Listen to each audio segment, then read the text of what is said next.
হরিদ্বার শহরের ব্যস্ততা আর কোলাহল থেকে একটু দূরে, প্রকৃতির শান্ত নিস্তব্ধতায় নিজেকে হারিয়ে ফেলতে চান? এখানে পাখিদের কলকাতান আপনার ঘুম ভাঙাবে, আর বন্য প্রাণীর আনাগোনা আপনাকে মুগ্ধ করবে।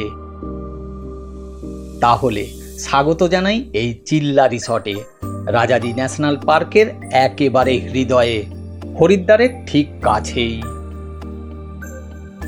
আর এরই সঙ্গে আমরা চণ্ডী দেবী, মনসা দেবী দর্শন করব এবং সন্ধ্যায় দেখব গঙ্গা তীরে সেই অলৌকিক দৃশ্য, গঙ্গা আরতি। চলুন শুরু করা যাক এই পবিত্র যাত্রা।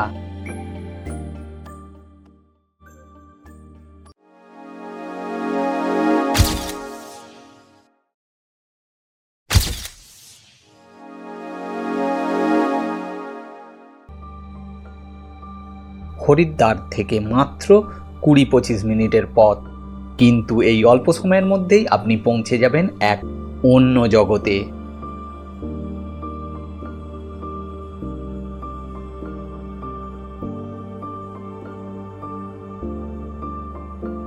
চিল্লা রিসর্টের উষ্ণ অভ্যর্থনা আর চারপাশের সবুজের সমারোহ আপনাকে মুহূর্তের মধ্যেই সতেজ করে তুলবে। অদ্ভুত সুন্দর এই থাকার জায়গা।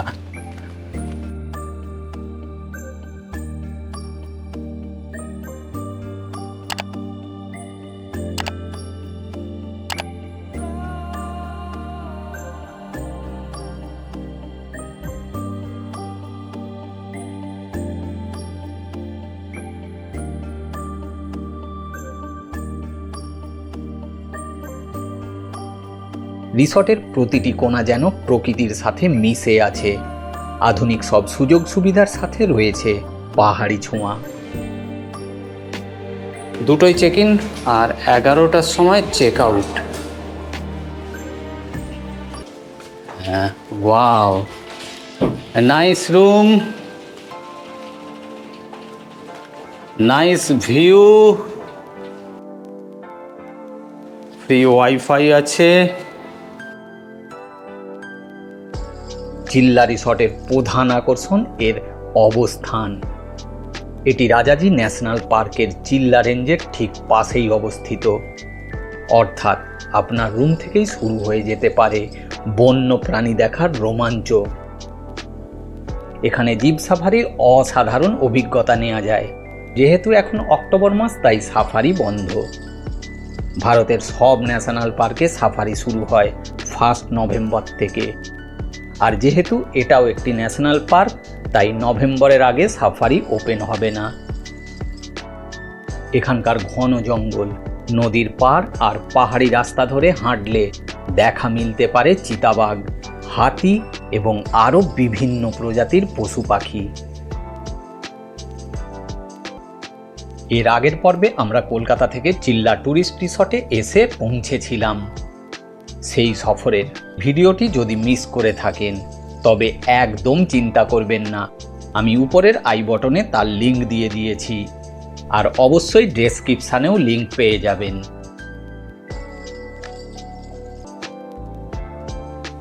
এখানে আপনি পাবেন আপনার পছন্দসই থাকার ব্যবস্থা, আরামদায়ক কটেজ থেকে শুরু করে অ্যাডভেঞ্চারপূর্ণ ফ্যামিলি হাট।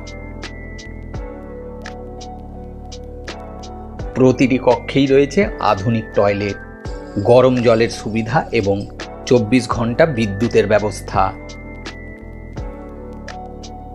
এখানে থাকার জন্য আছে 7,875 টাকার ফ্যামিলি হাট, 5,813 টাকার সুপার ডিলাক্স রুম, 2,813 টাকার ফ্যামিলি ডিলাক্স রুম, আর 1,875 টাকার এসি ডিলাক্স রুম।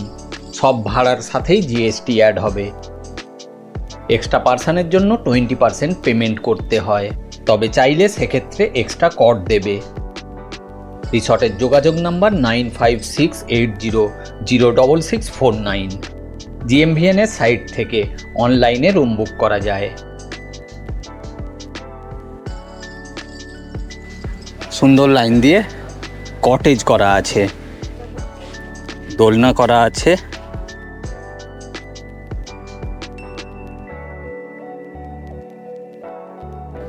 এখানে বসে সময় কাটিয়ে দেয়া যাবে।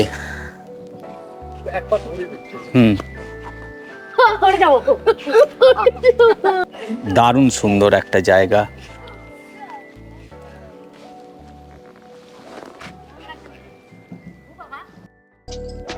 আর খাবার স্থানীয় স্বাদ আর টাটকা উপকরণ দিয়ে তৈরি স্বাস্থ্যকর খাবার আপনার মন জয় করবেই। চিল্লা ট্যুরিস্ট রিসর্টে চেক ইন করার পর ফ্রেশ হওয়া, লাঞ্চ করা এবং কিছুটা রেস্ট নেওয়ার পর এখন আমাদের প্রথম গন্তব্য নীল পর্বতের উপর অবস্থিত চণ্ডী দেবীর মন্দির। এটি 51 শক্তিপীঠের মধ্যে একটি ধরা হয়।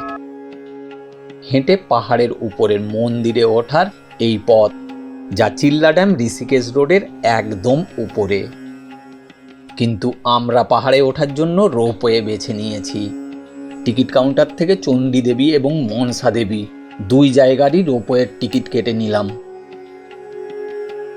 6 জনের জন্য 2634 টাকা পড়ল। কি অসাধারণ দৃশ্য!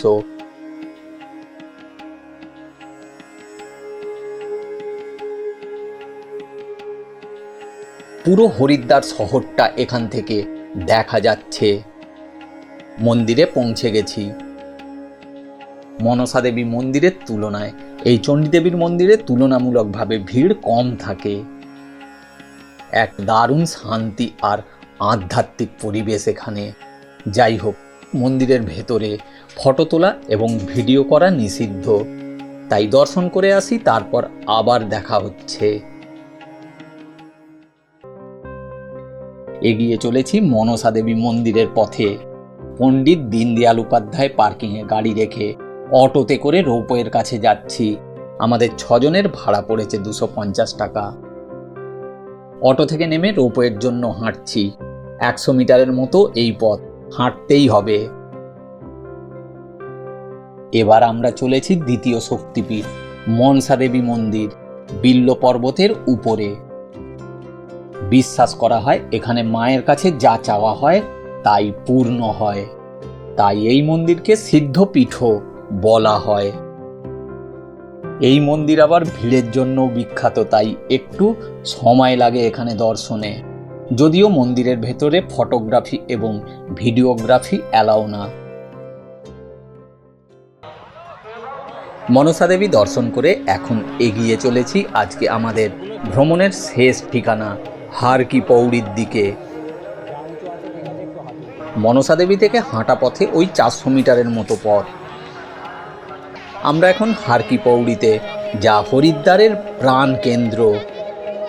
দিনের আলো প্রায় ফুরিয়ে এসেছে এবং এখনই শুরু হবে এক অবিশ্বাস্য অভিজ্ঞতা, গঙ্গা আরতি। এটি শুধু একটি পূজা নয়, এটি একটি আলোর উৎসবও, যা হাজার হাজার শ্রদ্ধালুর মনে আলো জ্বালিয়ে দেয়।